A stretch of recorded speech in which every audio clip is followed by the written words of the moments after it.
On the 22nd of According to the Edo State Police Command, the remains of the young boy, 7-year-old Evans Okojabole, were sighted with his stomach ripped off, his feet from his ankle, and some fingers cut off and dumped in the bush close to their house, Jehovah Witness Road off Elebusunu Street in Irwa. this child, before discovering his corpse, was said to be missing the previous day, and all search to know his whereabouts proved abortive until the next day when they found his dead body very close to the house, the chest, the stomach ripped open, his feet from his ankle was cut off, and some fingers of his on both of his hands were as well cut off, and then the corpse was abandoned very close to the house, probably for the relations or the parents to quickly see it. Says the police arrested two persons in connection with the murder of the young boy. The police PPRO notes that the suspects are being investigated. The names of these suspects is Eje Simon, aged 45 years, who is said to be a pastor, and one Destiny, a 23-year-old, were arrested for their culpability in that gruesome murder of that child. However, investigation, the Commissioner of Police has ordered the transfer of the matter to police headquarters, the State CID, for a more discreet investigation into the matter. The police also comments on the deaths of one Victor Ogedegbe, a 50-year-old vigilante commander of Era Camp who was killed in his farm by suspected herdsmen and was deposited at the hospital. Owan East local government area. That matter was reported by the local government chairman to the divisional police headquarters in Afuze. This man was allegedly killed by suspected herdsmen, but preliminary investigation led to the arrest of 3 persons who are also from that area community. So both parties have been transferred, the case has been transferred equally to the State CID on the instruction of the Commissioner of Police, CP Betty Otimei, for in-depth investigation into the matter. So we also had reported cases of in Okpekpe community where 2 farmers were also said to be killed. Were also killed by members of by suspected herdsmen.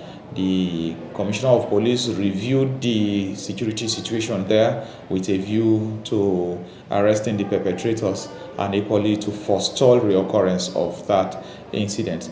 In the same vein, the police PPRO debunks the news of alleged militants' invasion of 7 farming communities in Ovia Southwest local government area.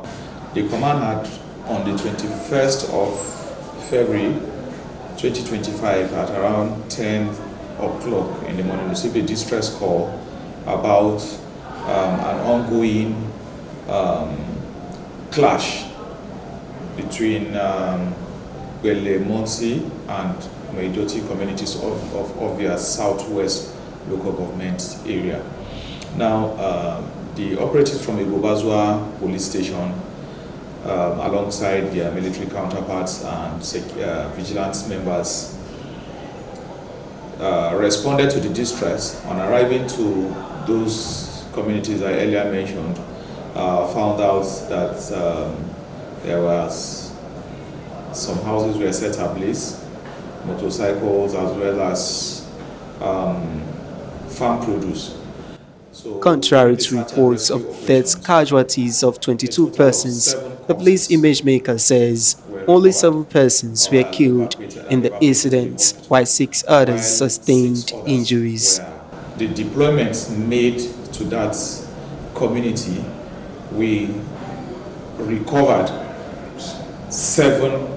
I emphatically say 7 because that is what we were able to rescue at 2 intervals. The first ones were 5 that were taken to the hospital. As the search and rescue continued, we recovered another 2, while the total of 6 who were injured are currently responding to treatment.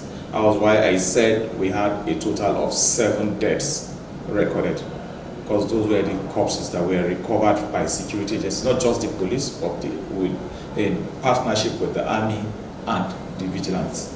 That's where we are at the moment. As I told you, the investigation into the matter is still ongoing, with a view to arresting the perpetrators and making them face the wrath of the law.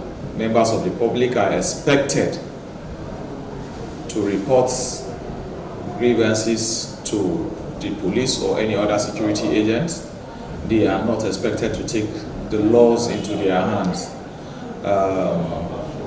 There is no grievance, there is no problem that doesn't have a solution. But the way you take to solve the problem can be a problem in itself. And this is the case here.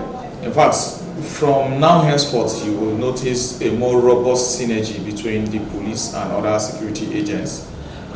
Just like you will see with the takeoff of the Operation Rescue, which is a joint operation involving the Nigerian Police, the Nigerian Army, the Nigerian Security and Civil Defense Corps, and then the DSS. It's a joint operation that will be deployed, that is deployed actually to 3 senatorial districts of the state to identify flashpoints where cases of